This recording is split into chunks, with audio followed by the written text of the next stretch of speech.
Første gang jeg fucker op, Ja. så ryger... Du skal ikke snakke. Selvfølgelig må jeg godt det. Første gang jeg fucker op, så ryger håret, min ven. Anden gang, så ryger skægget. Fucker jeg op en tredje gang, så ryger øjenbrynene. Og fjerde gang, så får jeg lov til at se min barmos rende rundt på strået, mand. Mit navn, det er Martin. Jeg er 22 år gammel knægt, der ikke har styr på en skid i mit liv.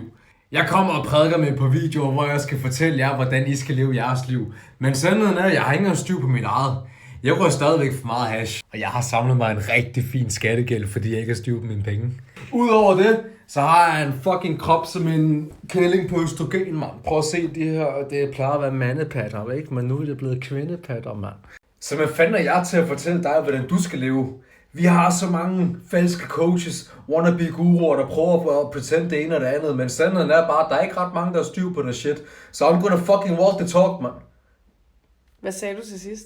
I'm gonna talk the walk, man. I'm the talk of the walk. I'm the walk of the talk, the man of the word, of the actions. Så de næste 75 dage, der skal der bare bælges møs. Fordi enten så når jeg et skridt tættere på mit fulde potentiale, eller også så kommer jeg til at rende rundt som en skaldet abe uden øjenbryn, der skal løbe nøgen rundt, og det har jeg ikke lyst til.